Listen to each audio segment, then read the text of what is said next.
रामू बहुत ही गरीब लड़का था। उसके माता पिता की पूरी ज़िंदगी हमेशा गरीबी में ही बीती, जिसके चलते रामू की पढ़ाई लिखाई नहीं हो पाई। रामू के माँ बाप बहुत ही बूढ़े और गरीबी से लाचार थे, जिसके चलते रामू अपने माँ बाप की आर्थिक सहायता के लिए वह शहर की एक सड़क के किनारे जूते पॉलिश किया करता था, जिससे उसकी थोड़ी बहुत आमदनी हो जाती थी, जिसके चलते उन कमाए पैसों से रामू का घर चलता था। रामू बचपन से ही बहुत मेहनती और ईमानदार था। वह शहर के बड़े बड़े इमारतों को देखता, उसे भी लगता कि उसकी भी गरीबी एक दिन ज़रूर ख़त्म होगी और वह अपने माता पिता की अच्छी ज़िंदगी जीने में सहायता करेगा। यही सब सोचकर रामू अपने अपने जूते पॉलिश की दुकान पर खूब मेहनत करता, लेकिन वह कभी भी अपने ग्राहकों से अपनी मेहनत के पैसों से ज़्यादा पैसा नहीं लेता था, जिसके चलते उसके दुकान पर खूब भीड़ रहती थी। सभी रामू के व्यवहार से खुश रहते थे। एक दिन की बात है, रोज़ की तरह आज भी रामू अपने घर से अपनी दुकान के लिए जल्दी से निकल गया और फिर अपना दुकान खोलकर ग्राहकों की प्रतीक्षा करने लगा। इसी बीच उसकी दुकान के सामने एक बड़ी सी गाड़ी आकर रुकी और उस गाड़ी में से एक कोट वाले साहब निकले, जो कि रोज़ की तरह अपने ऑफिस जा रहे थे। उन्होंने रामू के पास बोला कि मेरे जूते खूब अच्छे से चमका दो, क्योंकि आज हमारे कंपनी में बहुत बड़ी मीटिंग है। तो रामू भी फटाफट उन साहब के जूते पॉलिश कर दिए, जिससे खुश होकर उस साहब ने 500 रुपये का नोट थमा दिया। लेकिन रामू के पास तो इतने पैसे कभी एक साथ इकट्ठे भी नहीं हुए थे और न ही रामू के पास उस समय छुट्टे पैसे थे कि वह अपने पैसे काट कर पैसे वापस लौटा दे। तो यह बात रामू उस साहब से बताया कि उसके पास तो छुट्टे पैसे भी नहीं है। तो वह साहब थोड़ा जल्दी में थे, बोले कि अभी तो मेरे पास भी छुट्टे पैसे नहीं हैं, इसलिए तुम पूरे पैसे को ले लो। तो रामू तुरंत बोल पड़ा, साहब हम गरीब ज़रूर हैं, लेकिन मेहनत करके पैसा कमाना चाहते हैं। अगर आपने मुझे एक बार इन पैसों को दे दिया तो हमें यह पैसा कमाने का तरीका तो आसान लग सकता है, लेकिन यह ठीक नहीं है।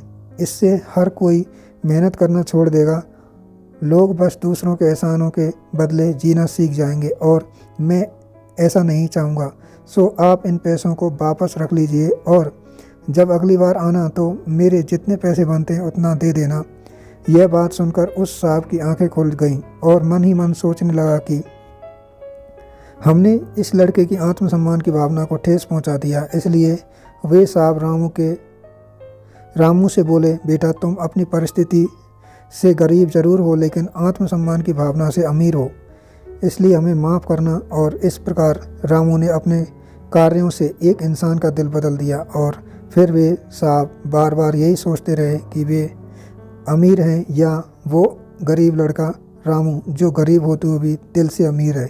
दोस्तों, गरीबी एक ऐसी चीज़ है जिसे इंसान के जीवन में कभी न कभी ज़रूर रहती है, लेकिन अगर हम गरीब होते हुए भी अपनी आत्मसम्मान की भावना को कभी भी कम नहीं होने देना चाहिए, कि आत्मसम्मान एक ऐसी चीज़ है जो कि इंसान के इंसान होने का एहसास कराती है। हो सकता है कि रामू अपनी गरीबी की परवाह करते हुए साहब के दिए हुए पैसों को ले लेता, लेकिन अगर वह उन पैसों को एक बार ले लेता तो ज़िंदगी भर उसे उस साहब के एहसान तले रहना पड़ता। लेकिन रामू ने अपनी मेहनत और ईमानदारी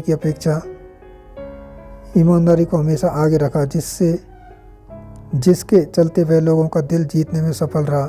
यह कहानी हमें यही सिखलाती है कि हम अपनी ज़िंदगी में चाहे जितना भी कठिन दौर से क्यों न गुजर रहे हों, लेकिन कभी भी अपने आत्मसम्मान की भावना को कभी नहीं खोना चाहिए, क्योंकि अगर हमने अपना एक बार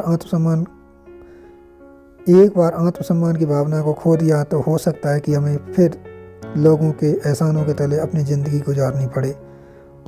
आप सबको ये आत्मसम्मान की भावना की हिंदी कहानी कैसी लगी, प्लीज़ ज़रूर बताएं। दोस्तों, चैनल पर पहली बार आएँ तो चैनल को सब्सक्राइब करें, वीडियो को लाइक करें और अपने दोस्तों के साथ शेयर करें। जय हिंद, जय भारत।